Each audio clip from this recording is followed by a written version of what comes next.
أعوذ بالله من الشيطان الرجيم بسم الله الرحمن الرحيم الحمد لله رب العالمين وأزكى الصلاة والتسليم على سيدنا ونبينا محمد وعلى آله وصحبه أجمعين. اللهم افتح لنا أبواب الرحمة وانطقنا بالحكمة علمنا ما ينفعنا وانفعنا بما علمتنا. اللهم اجعلنا من أهل القرآن الذين هم أهلك وخاصتك، وافتح علينا من أسرار وأنوار كتابك. اللهم افتح علينا من أسرار وأنوار كتابك. اللهم افتح لنا من أنوار وأسرار كتابك. اللهم أحسن خواتمنا أجمعين. اللهم أحسن خواتمنا أجمعين. أسألك العفو والعافية في ديننا ودنيانا وأهلنا ومالنا. اللهم احفظنا من بين أيدينا ومن خلفنا وعن أيماننا وعن شمائلنا، ونعوذ بعظمتك أن نغتال من تحتنا. آمين آمين. وصل اللهم وسلم وبارك على الرحمة المهداة للعالمين سيدنا وحبيبنا ونبينا محمد وعلى آله وصحبه أجمعين. Donc mes chers frères, mes chères sœurs, bienvenue pour cette dernière séance. En principe, cette sourate mérite plus de temps, mais on est pressé par le temps et c'était important que nous puissions retenir les messages, ou plutôt le message principal de cette sourate, mais nous aurons le temps, Inch'Allah Azza wa Jal, de développer cette sourate, Inch'Allah Azza wa Jal, autrement, d'une autre façon, d'une autre manière, mais au moins vous avez euh, l'axe principal de cette sourate. Inch'Allah Azza wa Jal, on va aller très rapidement dans les sourates qui sont préconisées pour aujourd'hui. Et Wallah Azza wa Jal, ici, cette fois-ci, il dit Ya ayyuhan nasu, ô homme. Je pense que c'est une sourate que vous avez entendue beaucoup, et c'est une sourate que beaucoup de gens apprennent par cœur, et c'est une sourate qui est très, très, très répétée dans plusieurs sermons, dans plusieurs discours, et c'est important que nous puissions prendre le temps pour méditer sur tout ce verset principal. Donc, vous avez pu voir que le discours va changer de temps. Le début de cette sourate, Wallah Azza wa Jal interpelle les croyants en tant que communauté unie par la foi, et le Coran met en avant un certain nombre de principes et de valeurs éthiques et morales. Et cette fois-ci, on va voir qu'Allah subhanahu wa ta'ala va s'adresser à l'humanité tout entière. Pour dire aussi que le discours coranique est un discours inclusif. Ce n'est pas un discours qui s'adresse spécifiquement à des personnes particulières, et que pour nous dire également qu'Allah subhanahu wa ta'ala, s'il s'adresse aux croyants, parce qu'il leur faut un discours le plus adapté, parce que c'est des gens qui croient, qui ont confiance en cette autorité d'Allah subhanahu wa ta'ala et de son prophète. Donc, c'est un autre discours qu'il leur a adressé. Et Allah subhanahu wa ta'ala les interpelle au nom de cette foi. Donc, c'est pour ça, à maintes reprises, Allah subhanahu wa ta'ala les interpelle en les appelant à craindre Dieu, au taqullah, etc. Vous trouvez que c'est un discours qui est adapté à un croyant. Et ici, Allah subhanahu wa ta'ala va s'adresser à l'humanité tout entière. On dit Ya ayyuhan nas, inna khalaqnakum min dhakarin wa untha. Nous vous avons créé d'un mâle et d'une femelle, et nous avons fait de vous des nations et des tribus pour que vous vous entreconnaissiez. Le plus digne d'entre vous auprès d'Allah est le plus pieux. Allah est omniscient et parfaitement informé. Donc, Ya ayyuhan nas, Allah subhanahu wa ta'ala met en avant, et surtout quand il s'adresse à l'humanité, il met en avant une question essentielle, c'est son statut de créateur. Inna khalaqnakum. C'est comme il peut y avoir un discours ou une pensée qui pourrait remettre en question la création d'Allah subhanahu wa ta'ala, et qui pourrait se dire que l'univers, il est le fruit du hasard, de l'arbitraire, et que nous sommes le produit d'une évolution, et que le créationnisme en soi, en tant que Dieu créateur, n'a plus de sens. Et que si vous dites que Dieu est créateur, tout change. Et si vous dites que cet univers-là est entre les mains de l'arbitraire, tout change également au niveau philosophique. Donc c'est important qu'Allah subhanahu wa ta'ala puisse interpeller l'humanité en rappelant qu'il est leur créateur. Parce que s'il est leur créateur, il a un droit, subhanahu wa ta'ala, en tant que créateur. Comme tout un chacun, il a le droit par rapport à sa propre propriété. Et que nous sommes une propriété d'Allah subhanahu wa ta'ala. Inna lillah wa inna ilayhi raji'un. C'est qu'Allah subhanahu wa ta'ala qui nous a mis dans ce monde. Et c'est important qu'Allah subhanahu wa ta'ala puisse nous rappeler ça parce que c'est essentiel. Parce que tout le discours coranique, il est basé sur cet aspect-là, que Dieu en tant que créateur. Parce que s'il est créateur, donc on a le devoir d'avoir une relation avec lui, subhanahu wa ta'ala, une relation où il est le Rabb, parce qu'il est le créateur, subhanahu wa ta'ala, et nous sommes sa créature, nous sommes ibad. Donc ça nous engage dans un engagement spirituel pour reconnaître la légitimité d'Allah subhanahu wa ta'ala de donner l'ordre, subhanahu wa ta'ala. C'est-à-dire, s'il est créateur, il a aussi le droit de nous dire ce qu'on doit faire, ce qu'on ne doit pas faire. C'est-à-dire, dans le sens, nous sommes censés obéir à cette autorité. C'est pour ça qu'Allah Ta'ala il dit Ala lahul khalq wal amr. C'est-à-dire, il a la création, mais il a l'ordre. C'est-à-dire, et en tant que croyants, nous avons confiance et nous confions notre vie pour qu'Allah subhanahu wa ta'ala puisse guider notre vie vers le meilleur. Donc ça change complètement, ça change radicalement quand on croit qu'Allah subhanahu wa ta'ala est créateur, mais aussi on s'engage sur ce que ça nous engage de dire et de proclamer ceci et cela. C'est pour ça les Arabes, à cette époque-là, ils avaient un problème dogmatique majeur. C'est qu'en même titre, c'est qu'ils reconnaissaient le statut de Dieu comme créateur, mais ils adoraient autre chose en dehors de lui. Et c'était un paradoxe. C'est pour ça qu'Allah subhanahu wa ta'ala a mis toujours en avant ce paradoxe. C'est un problème au niveau de la foi. C'est juste une forme de croyance, mais ça ne nous engage en rien. C'est-à-dire, je crois que Dieu est le créateur, comme il a existé dans d'autres philosophies, ce qu'on appelle le théisme, des gens qui croient, oui, que l'univers il est géré par Dieu, mais il est créé par Dieu, mais Dieu n'a pas le droit de gérer l'univers, mais il ne le gère même pas, il ne s'intéresse même pas à cet univers-là.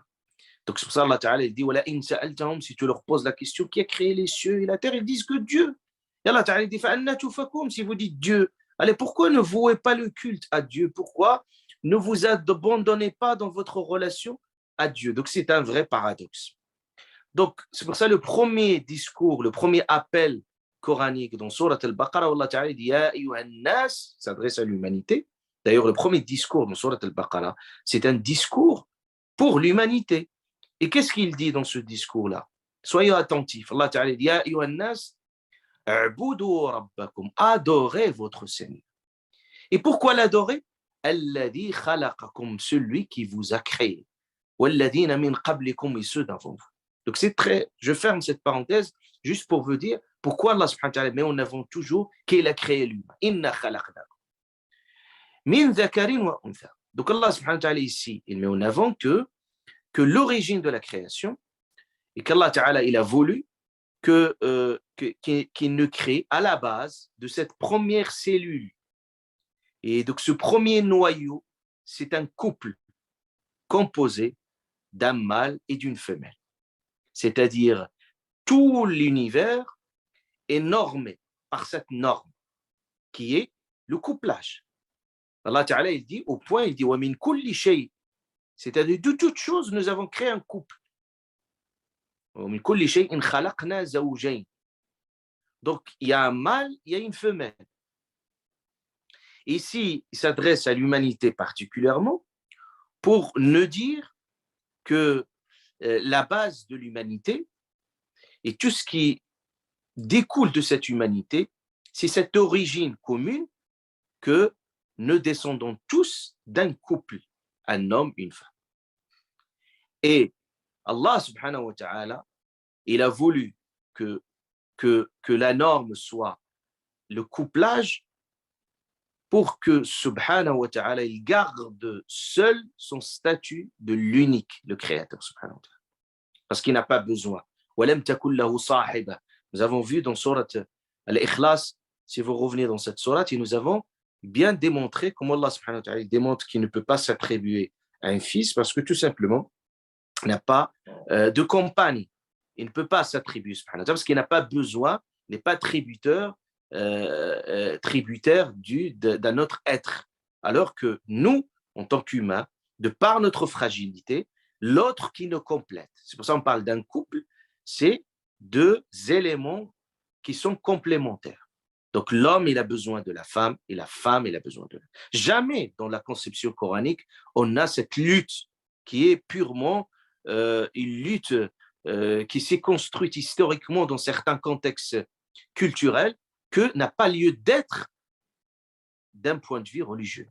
Donc c'est pour ça, dans l'islam, toujours il insiste sur cette complémentarité et qu'on ne peut pas jamais se comparer, être dans une forme de comparaison, de favoritisme, ou de dire cette égalité de sexe doit être quelque chose de prégnant dans notre esprit.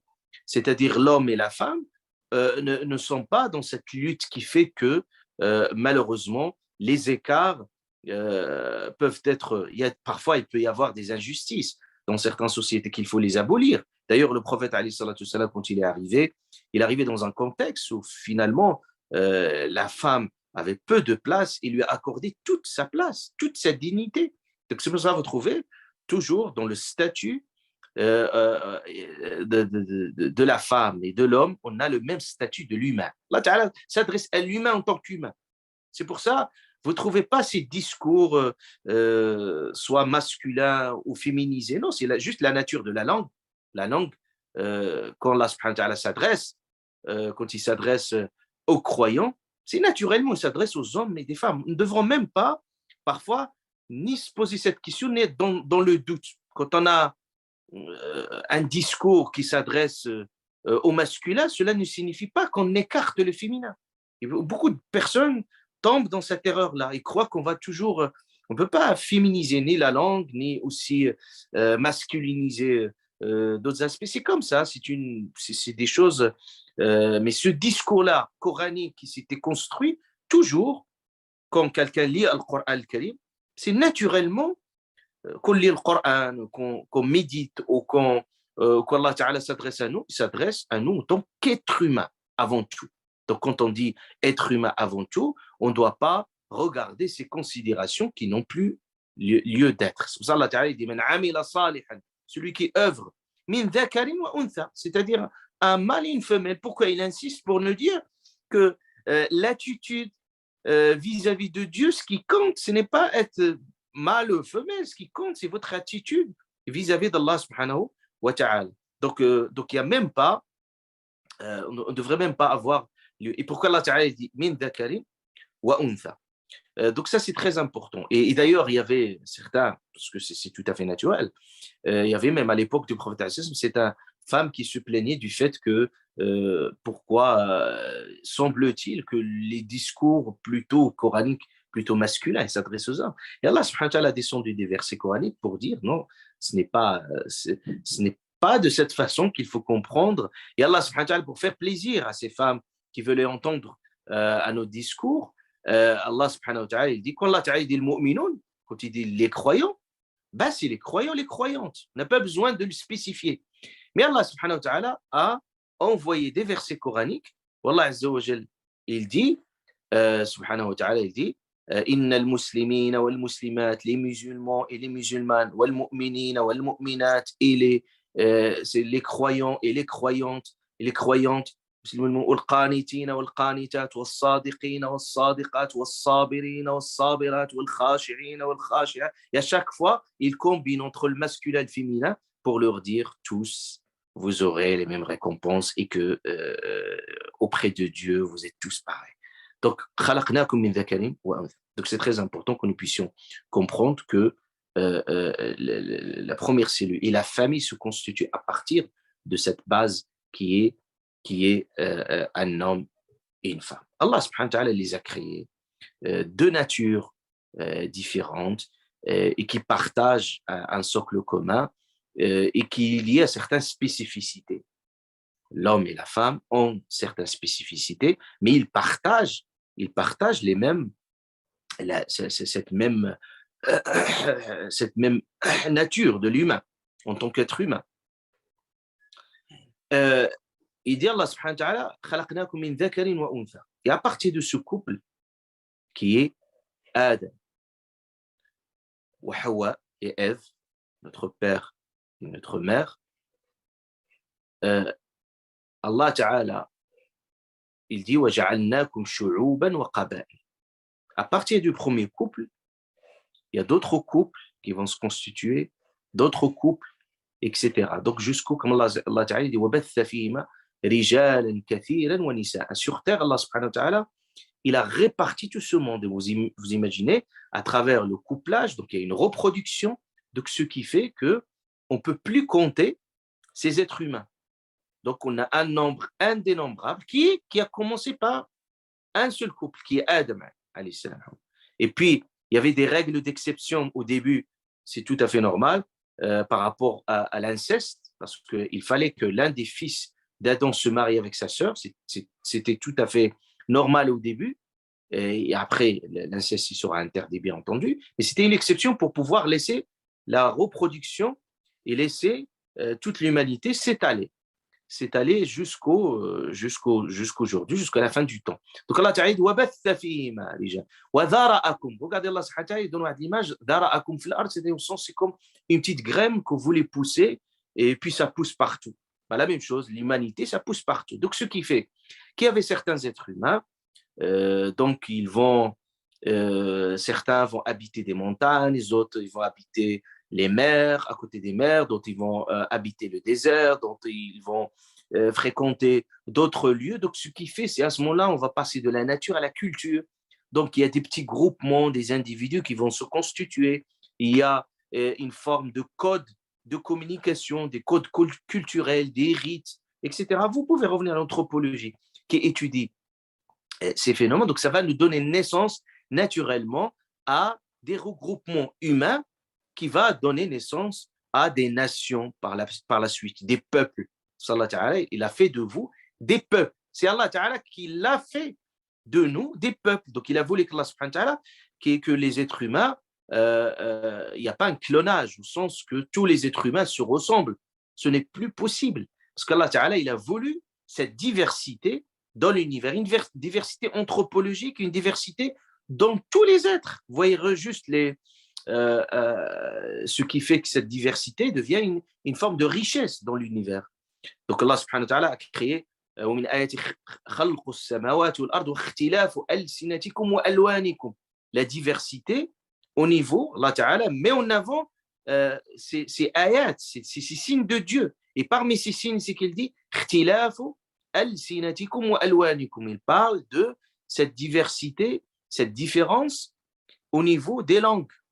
Donc les gens communiquent différemment. Vous voyez des centaines de langues et les gens communiquent de façon différente. Vos couleurs. Et Allah subhanahu wa ta'ala même nous donne dans la nature. Il dit وَمِنَ الْجِبَالِ, il nous dit regardez les montagnes, il y a des différentes couleurs, il y a aussi différentes formes. Ben, la même chose s'agissant des êtres humains. Donc il y a différentes couleurs, différentes cultures, différentes au niveau de leur morphologie, au niveau de leur culture, au niveau de leur façon, dans leur rituel, très différents. Et c'est quelque chose, c'est des constructions sociales qui se construisent en fonction des contextes culturels. Quelqu'un, comment, qu'est-ce qu'il mange, qu'est-ce qu'il boit, c'est quoi ses rituels d'habitude, leur façon de travailler, Allah subhanahu wa ta'ala a diversifié ce monde-là. Il l'a voulu. Allah ta'ala, il a voulu cette diversité. Allah ta'ala, وَلَا يَزَالُونَ مُخْتَلِفِينَ إِلَّا مَنْ رَحِمَ رَبُّكُمْ. Il a dit qu'ils resteront, les humains, toujours avec ces différences. C'est différent. Donc, وَجَعَلْنَاكُمْ شُعُوبًا. Ici, شُعُوب, les peuples. Ça veut dire des peuples. Donc des peuples, wa qaba'il. Et Allah Ta'ala, il parle des tribus. Pourquoi les peuples? Parce que la notion de peuple change en fonction des époques. Par exemple, parler des peuples dans l'époque des empires, c'est pas la même chose de parler des peuples dans l'État-nation. C'est-à-dire quand on parle d'un peuple, qu'est-ce qui signifie? Ça change en fonction des contextes politiques et des contextes culturels. Mais à partir du moment qu'il y a un groupement d'humains, un certain nombre d'individus qui sont sur le même État et qui partagent des valeurs communes et qui partagent une culture commune, donc ça, c'est des peuples. Et on peut trouver aussi un dénominateur commun. Par exemple, vous trouvez des Européens, vous trouvez des peuples, même au sein de l'Europe, des peuples, le peuple européen, mais vous trouvez qu'il y a différentes déclinaisons culturelles. Les Allemands, ce n'est pas les Français, ce n'est pas c'est pas les Anglais, c'est pas les pays anglo-saxons, ils ont une autre culture. Également, dans les pays scandinaves, il y a aussi une autre culture. Donc, et pour autant, ils partagent le même point commun. Pour le monde musulman, ce n'est pas le même, il est diversifié. Le Pakistan, ce n'est pas la Turquie, ce n'est pas l'Inde, ce n'est pas l'Arabie Saoudite, ce n'est pas le Maghreb, c'est pas donc l'Indonésie, c'est pas. Donc vous trouvez qu'il y a même au sein de la même culture, soit de l'islam, vous trouvez des différentes déclinaisons culturelles. Donc, vous voyez que cette diversité, il évolue. Et au sein du même pays, vous trouvez en fonction des régions et des spécificités. Donc, au sein du même pays. Donc, vous changez de région, c'est comme vous allez changer de pays parce que les gens ont d'autres façons et d'autres manières aussi d'être. Et ce qui fait qu'ils sont structurés également, ils sont héritiers également d'une autre culture. C'est pour ça qu'on parle des cultures régionales. Donc, et Allah Ta'ala, quand il parle des tribus ici, parce qu'il parlait du système,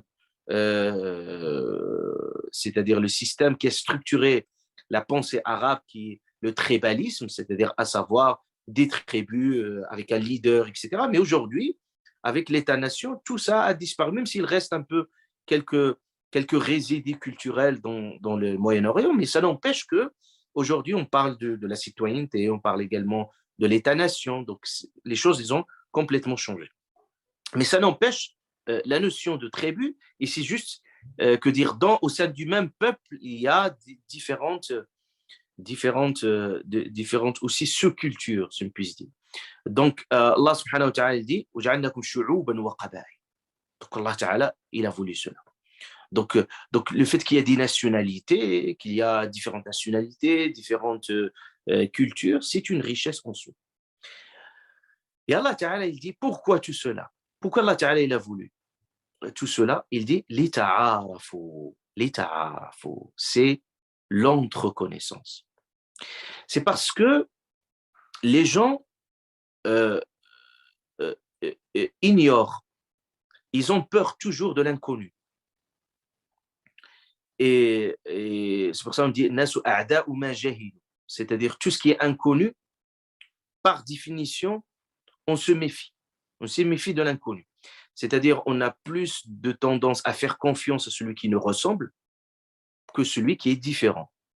Alors que faire le pas vers l'autre n'est pas si facile.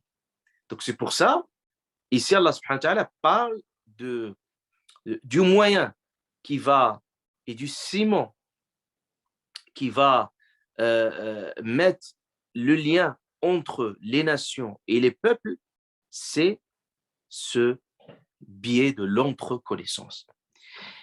Allah subhanahu wa ta'ala va parler ici de la tolérance. C'est un principe philosophique qui a été héritier d'une époque bien donnée, avec toutes les guerres des religions, on parle de tolérance, c'est-à-dire c'est qu'une forme de tolérance, on tolère l'autre. Mais quand on parle de la tolérance, c'est qu'on est dans une forme d'acceptation de l'autre, mais avec beaucoup d'amertume, c'est qu'on l'accepte. Il est là, donc on l'accepte tel qu'il est, on ne peut rien faire. Donc la forme de tolérance, c'est un peu un terme inapproprié. Donc aujourd'hui, on parle aujourd'hui de la droit, et c'est ça le Coran, mais on avance cette question, le droit, la différence. C'est-à-dire qu'il faut que l'autre accepte que je sois différent de lui.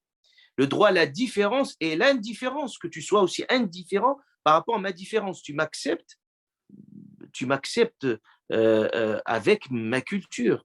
Ça ne veut pas dire que, il ne faut pas considérer que la culture de l'autre, c'est une forme de, de transgression de l'autre. Et c'est ça le populisme. C'est pour ça que Allah parle du peuple, parce que le populisme, le nationalisme, etc., quand il se construit sur une idée d'un peuple qui s'enferme sur soi-même, donc ça développe complètement et naturellement le rejet de l'autre. Et l'islam, il a refusé complètement cette idée.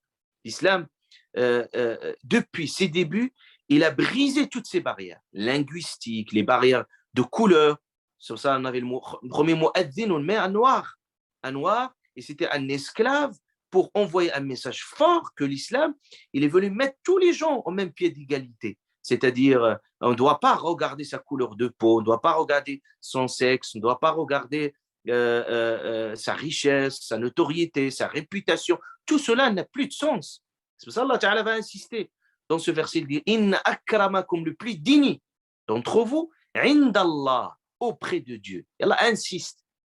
Il dit auprès de Dieu, parce que les gens ont d'autres critères d'évaluation, ont d'autres critères de distinction entre les gens.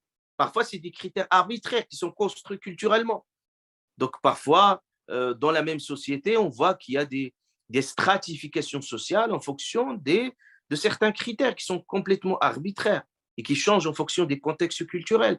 Mais cela n'a plus de sens. C'est-à-dire, si, par exemple, aux yeux des gens, celui qui a de l'argent qui compte, auprès de Dieu, ce n'est pas ça.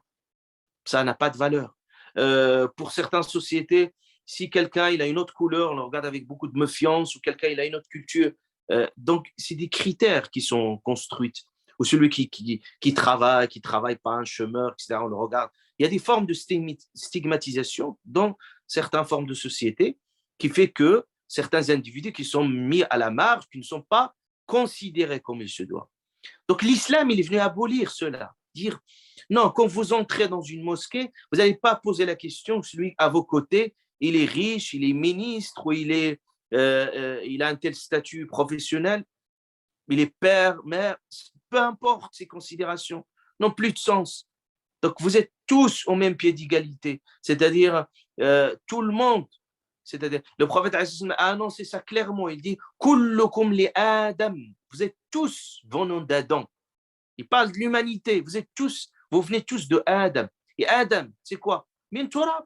Il dit clairement dans son discours, le sermon du prophète, le sermon d'adieu, c'est un sermon de la déclaration des droits de l'homme qu'on parle aujourd'hui. C'est un vrai discours fondateur. Quand il dit la fadl, il n'y a pas de favoritisme entre un noir et un blanc, entre un arabe et un non-arabe, illa bittaqwa. C'est-à-dire que par cette piété, cette attitude vis-à-vis de Dieu. Ce qui compte, on trouve, c'est attitude vis-à-vis de Dieu. Donc, on ne doit pas, c'est comme ici, le Coran qui dit, si vous avez la même origine commune, regarde le discours coranique, il dit, si vous avez la même origine, c'est-à-dire, vous êtes au même pied d'égalité. Parce que l'eugénisme, ce qui a donné naissance à certains idiots catastrophiques et qui ont fait des dégâts, par exemple en Europe, particulièrement à travers le fascisme, à travers le nazisme, parce qu'il s'est construit sur une classification des races, qu'il y a des races supérieures, il y a des races inférieures. Et même certains vont prolonger ce discours-là qui prend d'autres formes et d'autres visages, qu'il y a des sous-civilisations, qu'il y a des civilisations qui sont meilleures que les autres. Et ça, c'est très dangereux comme discours. Et c'est sur ce discours-là que se construit le populisme, donc l'enfermement, le rejet de l'autre, la xénophobie, toutes les formes de rejet de l'autre. L'islam nous montre une autre attitude. C'est une forme d'ouverture vers l'autre. Et Allah Ta'ala, il dit, il dit qu'il faut connaître l'autre. Et que quand Allah Ta'ala dit l'entreconnaissance, ça veut dire qu'il faut qu'il y ait une forme de réciprocité. Et qu'il y a une forme aussi de respect et d'acceptation de l'autre dans sa différence. Par exemple, si vous partez à la base que votre culture est meilleure que l'autre, regardez, l'islam nous montre même qu'il ne faut pas avoir ce sentiment de supériorité même au nom de sa foi. C'est-à-dire, même au nom de ma foi, je dis, moi, je suis supérieur que les autres. L'islam te dit non. Même au nom de ta foi, tu ne peux pas permettre,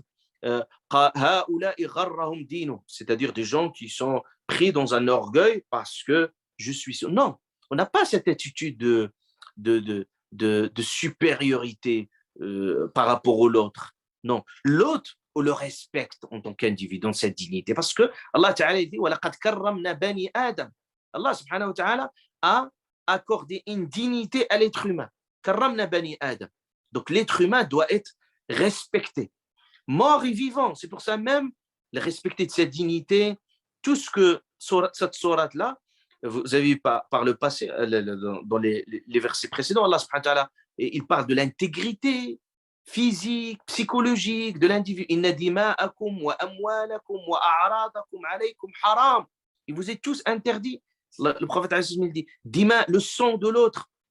Donc, c'est on n'a pas le droit de verser le sang de l'autre ou de tuer l'autre injustement. Dima, amwalakum, l'argent de l'autre, c'est-à-dire les biens de l'autre. L'islam, il a interdit le vol, le pillage, tout ça. A'radakum, il parle ici de la dignité, la réputation de l'autre. On n'a pas les salir, l'intimité de l'autre. Toute la sourate, quand il parle pas de moquerie, quand il parle l'ems, il parle de l'riba, la médisance, tout cela, c'est en respectant la dignité de l'autre. On n'a pas le droit de porter préjudice à l'autre. Il faut respecter l'autre dans cette dignité. Mort et vivant, même vivant. Le prophète, quand il avait cette janaza, il s'est levé. C'était un janaza, pas d'une personne musulmane. Et c'était une janaza un funérail d'un juif. Et puis, le prophète s'est monté. Et puis, certains sahaba s'étonnaient de l'attitude du prophète, et il s'est mis debout par respect. Ils ont dit à Rasulullah, il s'est étonné que ce n'est pas une janaza d'un musulman, d'un funérail d'un musulman. Le prophète, il a dit, alayhi cette nafsan, ce n'est pas une âme humaine. Donc, pour dire le respect, c'est-à-dire même, on n'a pas le droit de mutiler, c'est-à-dire un corps ou de faire, ou de faire du mal, même dans des contextes les plus durs, le contexte de guerre, c'était formellement interdit de mutiler un corps ou un cadavre ou de porter une vengeance sur quelqu'un. Non, tout cela, c'est dans le respect, la dignité de l'animal. Je ne parle même pas de l'humain, de l'animal. Le prophète dit que quelqu'un, même quand il veut immoler son mouton, donc il doit aiguiser, c'est-à-dire son couteau pour qu'il ne puisse pas faire souffrir l'animal.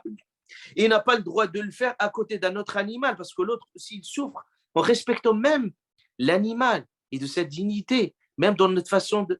Donc, Inna Allah kataba al-ihsan ala kulli shay. Il dit le prophète sallallahu alayhi wa sallam, il a voulu que cette bienfaisance et bienséance dans toute chose, il a dit, hatta, même vous allez immoler votre mouton, il faut le faire en toute beauté et avec l'art et la manière, en respectant une forme d'éthique. Donc, c'est ça, l'entreconnaissance. Donc, quand on respecte, et quand on parle de l'entreconnaissance, premièrement, on part d'un point, pas être supérieur. C'est-à-dire, si tu te mets dans une attitude de supériorité, donc l'autre, il n'y a pas lieu de dialogue, il n'y a pas de lieu de... Quand on parle de dialogue des civilisations, il faut que ces civilisations se respectent. C'est-à-dire que quelqu'un respecte l'autre. Et puis, ça va dans les deux sens. Ce n'est pas quelqu'un qui se considère supérieur que l'autre. Donc, moi, je n'ai pas besoin de dialoguer avec l'autre parce que moi, je considère que je suis supérieur et je ne me mets pas à la place de l'autre. Là, on n'est pas dans un... Le Coran dit ta'araf, c'est une réciprocité. Toi, tu fais le pas vers moi pour me connaître et moi, je fais le pas vers toi pour te connaître. Donc, l'entreconnaissance. Parce que l'ignorance, parce que il va mener naturellement tout ce que vous voyez aujourd'hui, tous les fléaux qu'il y a aujourd'hui, ils sont dus à l'ignorance de l'autre. Quand on ignore l'autre, on se construit des scénarios. Les préjugés, c'est quoi les préjugés? C'est des idées qui sont figées, c'est des pensées qui sont arrêtées sur des individus qui appartiennent à un groupe bien donné et que on condamne ces personnes-là à rester dans cette catégorie-là. On ne fait pas le pas vers l'autre. Mais quand on va vers l'autre, on découvre d'autres choses. On découvre que l'autre, il me ressemble plutôt, il me ressemble, que cette personne-là, c'est des êtres humains. Des gens oublient qu'ils sont des êtres humains avant tout. C'est-à-dire, on a le même, c'est-à-dire que tu sois d'une telle culture ou d'une autre, tu as le même physique. C'est-à-dire, quand tu vas aller chez un médecin, il ne va pas te dire je vais te faire un diagnostic parce que tu es de telle culture ou une autre. En fonction de ta culture, on va t'examiner médicalement d'une autre façon. Non, tu vois, c'est un humain, tu souffres comme les autres. Tu as mal au ventre, tu as mal à la tête, tu souffres psychologiquement comme les autres. Ce qui te fait peur, il fait peur à l'autre. Mais on oublie. Donc, on rentre dans cette déshumanisation de l'autre. Donc, ce qui fait parfois, on construit des murs et des barrières. On a besoin, l'islam ne nous invite pas à construire des murs, mais à construire des ponts de civilisation pour aller vers l'autre et découvrir l'autre.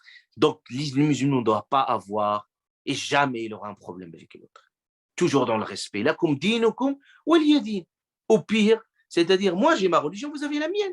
C'est ça ce qu'on. L'islam veut tout simplement que, quand on vit dans le même espace, mais qu'on se respecte mutuellement. Tu respectes ma différence et je te respecte dans ta pratique, dans ta culture. Je ne t'insulte pas, je ne me moque pas de ce que tu es, mais en même temps, tu dois me respecter également de ce qui fait ma dignité. Donc, attention. Donc, Allah Ta'ala dit shu'uban wa qaba'il aussi, il ne faut pas qu'on s'insulte également culturellement. Malheureusement, aujourd'hui, on voit même au sein même des pays qui sont même se revendiquant de certains individus également qui, malheureusement, parfois, ne font pas attention à leurs propos. Ils essaient un peu d'attiser les conflits, parfois même entre musulmans, en fonction des nationalités.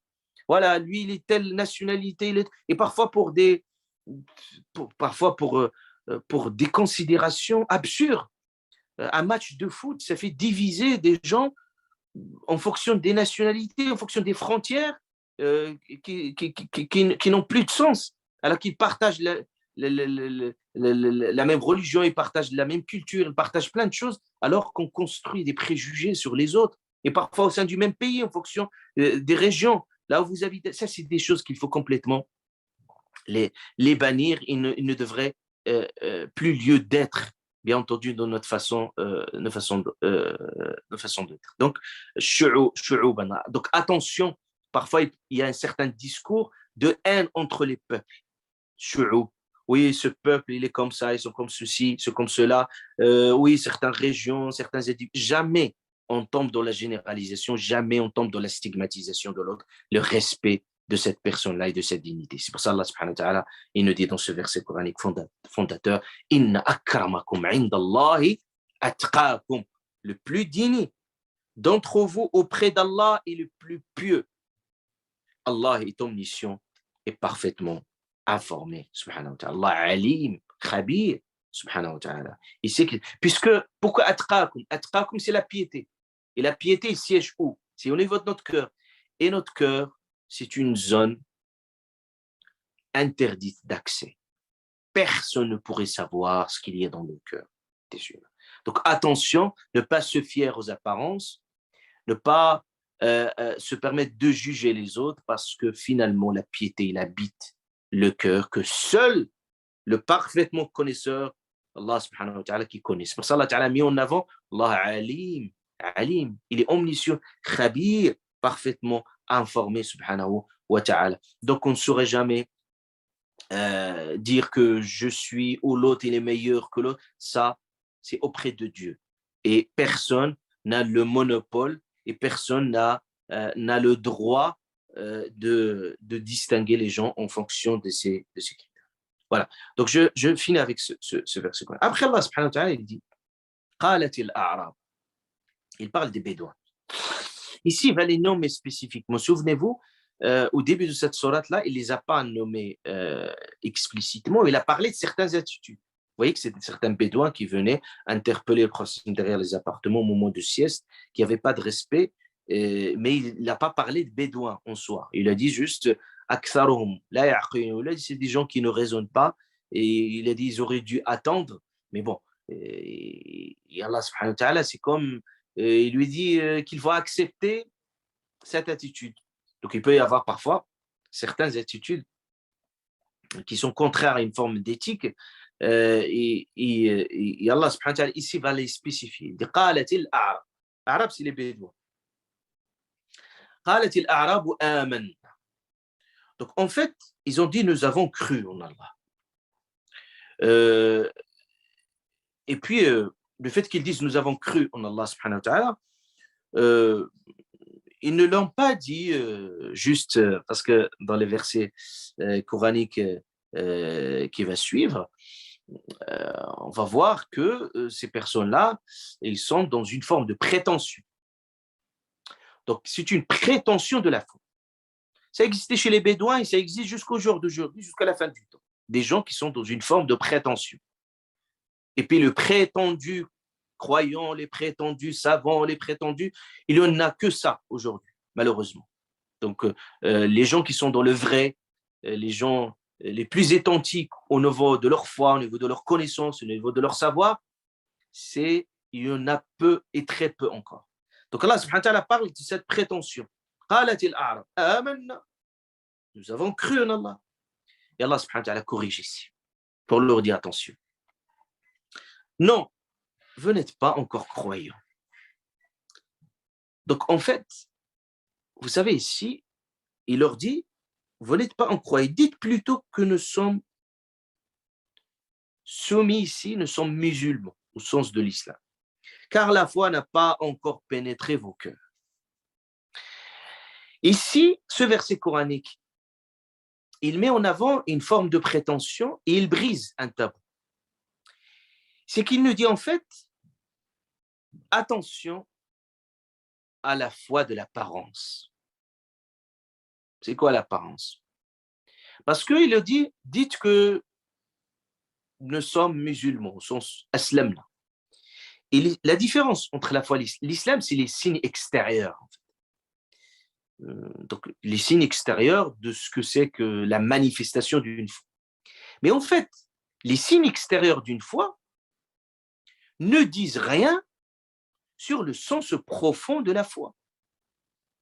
Je vais voir une barbe, quelqu'un il a je sais pas, une voile, l'autre il a, je sais pas, une forme de tenue quelconque, ou quelqu'un qui s'absente d'avoir un certain. Ça, c'est des signes extérieurs.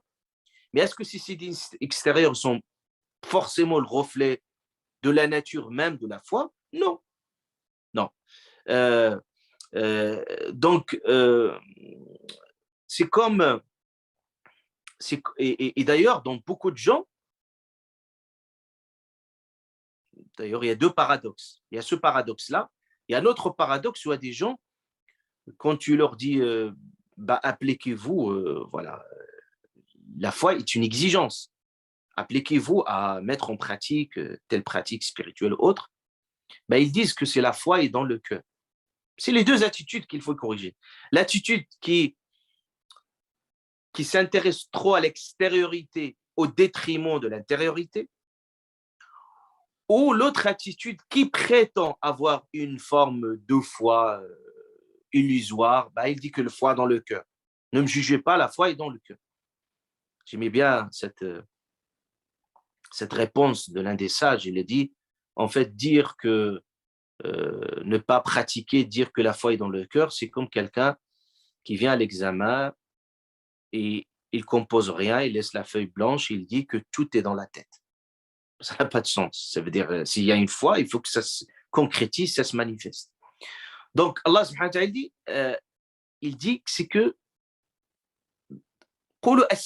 dites plutôt que on est encore dans une forme de pratique extérieure de l'islam, mais la foi, parler d'une vraie foi authentique, il y a encore du chemin à parcourir. Donc ça, l'islam ici, le Coran ici, il est en train de de remettre en question la légitimité de certaines prétentions. Et beaucoup de gens prétendent la foi, prétendent aimer Dieu. Allah Ta'ala dit قُلْ إِن كُنتُمْ تُحِبُّونَ اللَّهَ, si vous prétendez aimer Dieu, فاتبعوني, suivez-moi. Le chemin, la foi, c'est une exigence. Euh, euh, Allah subhanahu wa ta'ala également, ici, Alif Lam Mim, أحسب الناس أن يتركوا أن يقولوا آمنا وهم لا يفتنون. Est-ce que les gens ils croient qu'ils disent nous avons la foi sans être mis à l'épreuve? Ce n'est pas possible. C'est-à-dire dire j'ai la foi, et on va voir que ce verset coranique, dans la suite des versets, il va dire que certains, ils croyaient que puisqu'ils ont la foi, ils ont tous les passe-droits. C'est-à-dire j'ai la foi, il faut que je vis le bonheur sur cette terre-là. Pas d'épreuve, tout va bien, dans le meilleur des mondes. Allah Ta'ala dit Hasib an-nas, est-ce que les gens croient? Ils disent oui, nous avons la foi. Sans être mis à l'épreuve. Comment voulez-vous? C'est comme quelqu'un dit oui, je peux avoir, je ne sais pas, un master ou un doctorat ou être médecin ou être ingénieur sans passer les épreuves, sans passer les examens. Ça n'a pas de sens. Les examens, c'est un passage obligatoire pour passer d'un cap vers un autre. Et plus tu gravites les échelons, plus l'examen est encore plus dur, plus draconien. Ben, c'est normal, il faut filtrer. Ben, sinon, tout le monde va bousculer. On aura toujours des médecins autoproclamés, on aura toujours des ingénieurs autoproclamés, et ça va être l'anarchie. Ben, Allah subhanahu wa ta'ala dit oui, l'autoproclamation, ben, c'est bien de le dire que je suis croyant. Mais face à l'épreuve, ben, à ce moment-là, on va voir ton attitude. On va voir comment tu vas faire face. Est-ce que c'est vraiment, il y a une foi ou non? Donc, il faut tester cette foi. Il faut le mettre à l'épreuve. Il dit Allah subhanahu wa ta'ala, فَلَا يَعْلَمَنَّ اللَّهُ الَّذِينَ صَدَقُوا وَلَا يَعْلَمَنَّ الْكَاذِبِينَ. Allah ta'ala saura au moment de l'épreuve, الَّذِينَ صَدَقُوا, les véridiques, les authentiques. On verra ceux qui a bien bossé. Et ceux qui mentent, qui sont dans une forme de mensonge ou ils sont en train de tromper eux-mêmes. Donc Allah subhanahu wa ta'ala ici, donc, il dit قولوا أسلمنا ولما يدخل الإيمان في قلوبكم. Et d'ailleurs, le Coran, avant, il nous a expliqué c'est quoi le sens de la foi. La foi qui habite la conscience, qui habite le cœur, est une autre, avec d'autres exigences. Allah Ta'ala dit حبب إليكم الإيمان وزينه. Souvenez-vous, dans la sourate précédente où il parlait de l'amour, de l'attachement à la foi, il parlait de l'embellissement, il parle même dans une foi qui fleurit dans le cœur. C'est tout autre chose. Donc, c'est un travail très profond. Donc, tout simplement, il faut que la foi, les formes, l'extériorité, notre intériorité, soient en harmonie. Il ne faut pas que beaucoup de gens ils sont dans l'exigence par rapport à leur extériorité. Je dois faire attention à ça pour être croyant juste dans l'apparence, mais parfois, il y a un vide intérieur. Il y a un désert intérieur. Ce n'est pas ça le sens de la foi. Et ça donne parfois des formes de pratiques religieuses contre-productives. Parfois, des gens qui pratiquent leur foi sans qu'il y ait une vie intérieure, une foi dynamique à l'intérieur, ça peut donner à des formes folkloriques de ce que c'est que l'islam, à des formes, à des pratiques qui n'ont pas de sens, des pratiques juste, parfois, des pratiques un peu morcelées, qui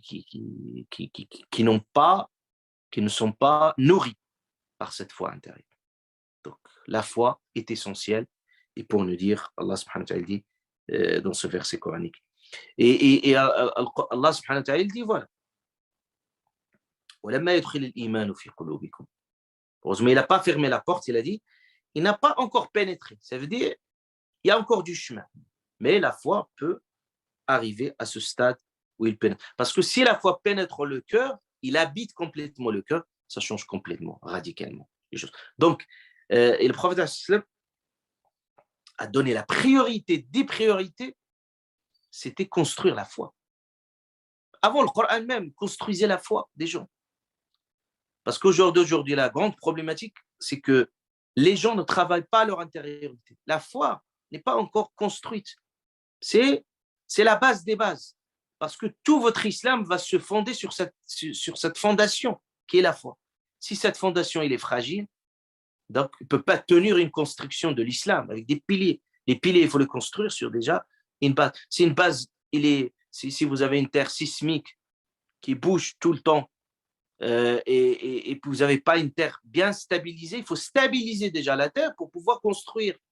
Bah, la même chose, on stabilise notre voie pour pouvoir construire. Quand on construit des choses sur cette terre-là, bah, tout tient. Tout tient. C'est pour ça qu'Allah Ta'ala parlait de cette foi bien pénétrée, enracinée, l'exemple de l'arbre. L'arbre, asluha thabit. Il parle de ses racines, ils sont très profondes, mais puisqu'ils sont très profonds, donc ils sont bien stables, qui maintiennent. Vous avez parfois un arbre qui a des milliards, des millions d'années, mais là, les racines sont très profondes, très profondes. Et ses branches dans les cieux. Mais il faut que ces branches-là aussi, ça le reflète aussi de ce que reflète la profondeur de la foi. Donc, Allah subhanahu wa ta'ala dit, mais si vous obéissez à Allah, et à son messager, il ne vous privera en rien de la récompense due à vos œuvres. Allah est absoluteur et tout miséricordieux. Donc il leur dit, premièrement, le chemin pour alimenter, construire cette foi, c'est obéir à Dieu et à son prophète, sallallahu alayhi wa sallam. Vous voyez l'obéissance toujours à Dieu et au prophète, pour nous dire aussi que c'est un lien entre les deux. Il leur dit, si vous faites ça, Allah Ta'ala, il ne vous lésera jamais. Allah subhanahu wa ta'ala ne prive jamais quelqu'un d'une récompense quelconque. Allah subhanahu wa ta'ala, bien au contraire, une petite hasana, il la multiplie. Sans parler, il donne subhanahu wa ta'ala de sa faveur. Subhanahu wa ta'ala. Donc, tu fais juste un péché, ça vaut un péché. Par contre, quand tu fais une hasana, Allah subhanahu wa ta'ala la multiplie, il pourrait atteindre des milliards, des millions selon sa faveur, subhanahu wa ta'ala. Et après, Allah ta'ala leur dit, puisqu'ils ont prétendu la foi, il leur dit que c'est pas ça la foi, dites peut-être que nous sommes musulmans par modestie, par humilité, la foi c'est autre chose, et il leur dit, innamal mu'minun, les vrais croyants. C'est pour ça vous trouvez toujours dans le Coran al-Karim, Allah ta'ala, quand il parle de ces qualités des croyants, à la fin il clôture, il dit, ulaika humul mu'minun haqqa, ceux-là ils sont les vrais croyants. Vous voyez, c'est comme dans les, vous savez comme il y a dans la contrefaçon. Dans certains marchés, il y a de la contrefaçon. Vous trouvez la même marque, mais c'est de la contrefaçon. Bah, la même chose au niveau de la foi. Parfois, il y a de la contrefaçon. Donc ça, c'est un marché comme la monnaie. Parfois, il y a des monnaies qui est, c'est-à-dire de la contrefaçon. Et vous avez des monnaies aussi qui sont fausses. Et parfois, dans l'apparence, vous ne distinguez pas le vrai du faux. Mais quelqu'un qui a de l'expertise, tout de suite, il voit les différences. Mais faut-il avoir l'expertise? Bah, la même chose, vous pouvez avoir plein de gens qui pratiquent l'islam, des gens qui se disent qu'ils sont croyants, des gens qui sont, etc. Et vous voyez, bah, c'est pareil, c'est la même chose. Mais ça, c'est de la contrefaçon, ça, c'est du vrai, et ça, c'est du faux. C'est pour ça Allah Ta'ala dit les vrais croyants, les vrais croyants, sont ceux qui ont cru en Allah et en son messager. Premièrement, ils ont cette foi sincère en Allah, c'est pas suffisant. Ça, ce que vous avez une forme de croyance, mais c'est pas suffisant.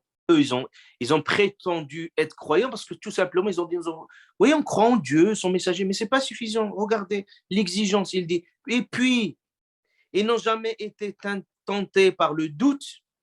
Ça veut dire que c'est pas des gens qui peuvent être déstabilisés par un propos, pour un discours tenu ici à gauche, à droite, pour remettre en question la légitimité de quelqu'un. Ils se posent la question, est-ce que c'est ça? Donc, juste quelqu'un, avec des petites phrases, ça remet en question le doute. Quelqu'un il va douter même au niveau de certains, de sa foi et même des fondements de sa religion parce que quelqu'un il a tenu un petit discours, ça a complètement chamboulé, déstabilisé. Non, c'est quelqu'un qui tient bon. C'est quelqu'un qui reste, malgré toutes les critiques qu'il peut y avoir,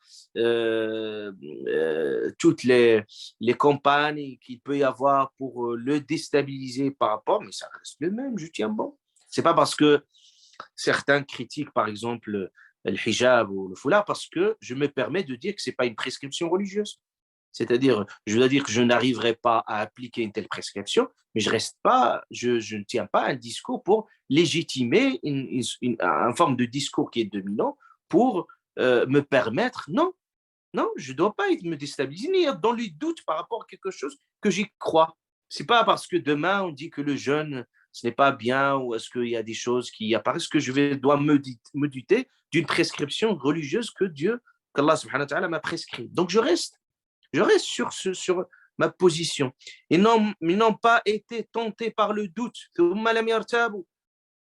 Et puis, qui ont lutté par leurs biens et leurs âmes pour la cause d'Allah subhanahu wa ta'ala.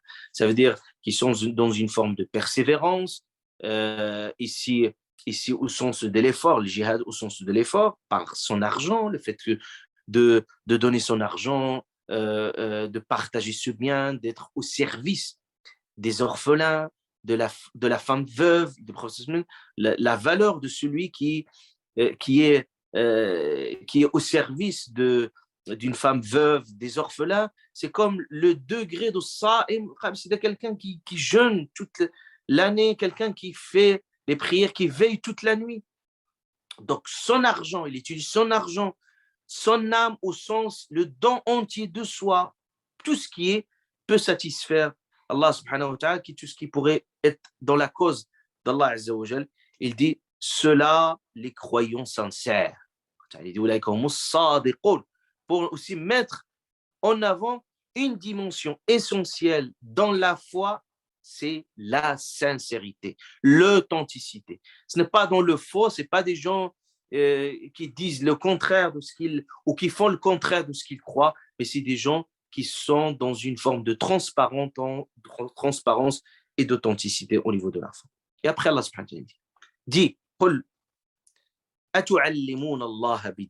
apprendriez-vous à Allah votre religion quand il sait qu'il y est dans les cieux et la terre? Allah sait parfaitement toutes choses. Apprendriez-vous à Allah votre religion?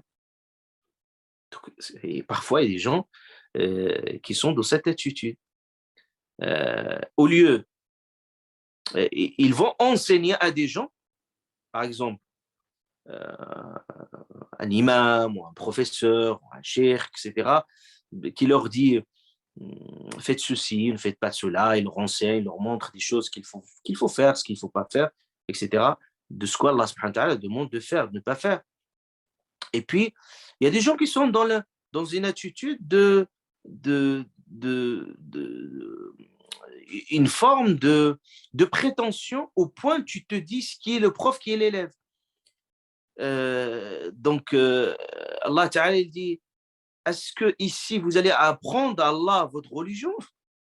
Ce n'est pas possible. Allah, il sait, subhanahu wa ta'ala. Et même votre pratique, ce que vous faites, Allah le sait, subhanahu wa ta'ala.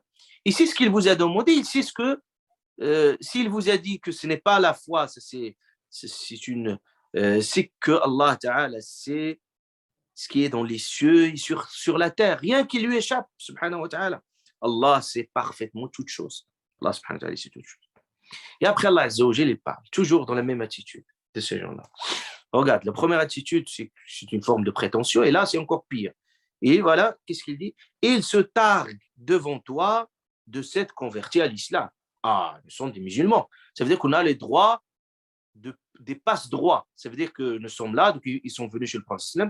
Ah, parce que nous sommes musulmans, donc nous sommes musulmans. Ça veut dire, voilà. Et les gens, ah oui, je prie, je suis croyant. Et ça, si tu le fais pour toi, c'est pas pour, c'est-à-dire, à la limite, c'est quelqu'un qui gagne de l'argent, qui gagne même, c'est pas l'attitude qu'il faut avoir, mais c'est un peu compréhensible. Quelqu'un qui s'orgueille au nom de son argent, au nom de ceux, oui, parce que moi j'ai de l'argent, j'ai une telle réputation, ça peut se comprendre à certaines mesures.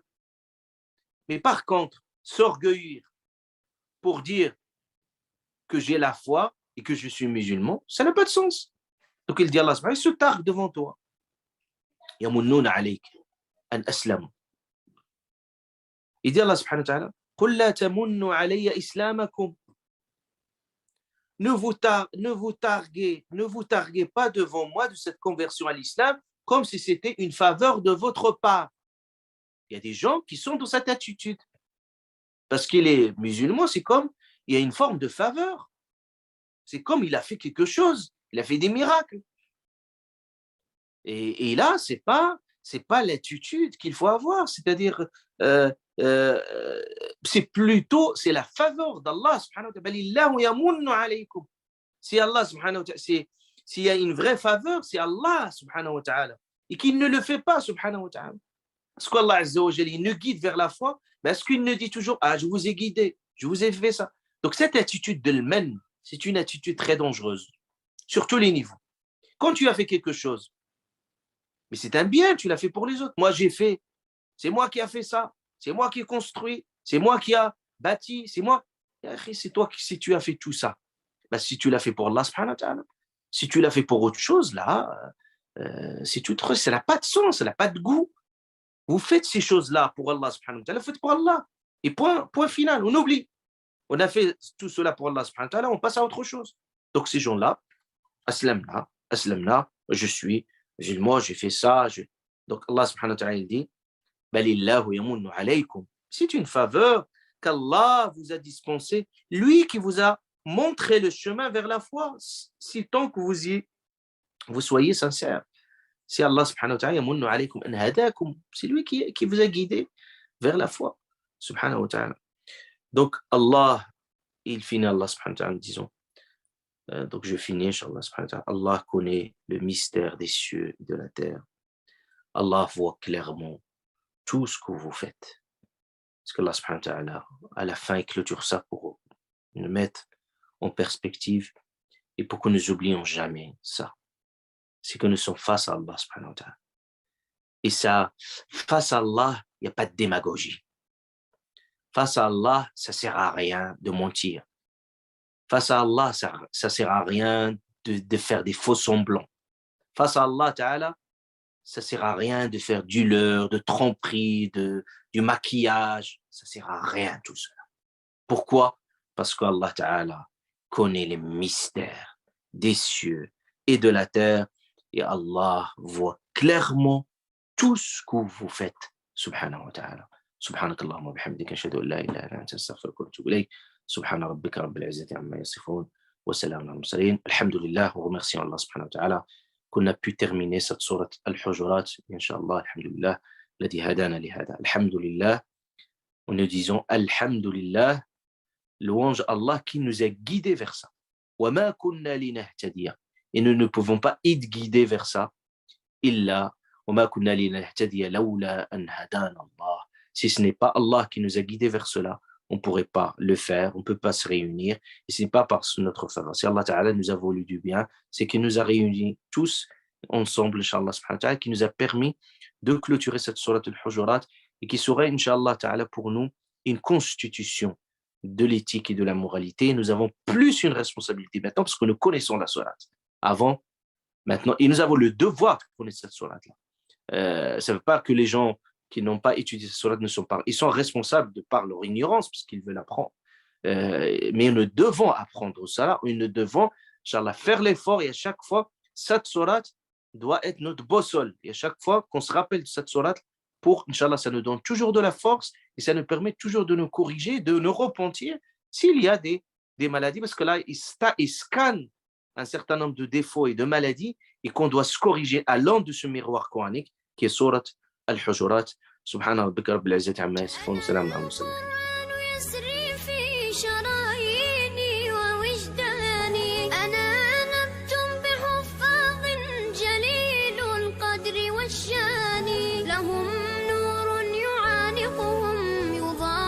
شمس أزمان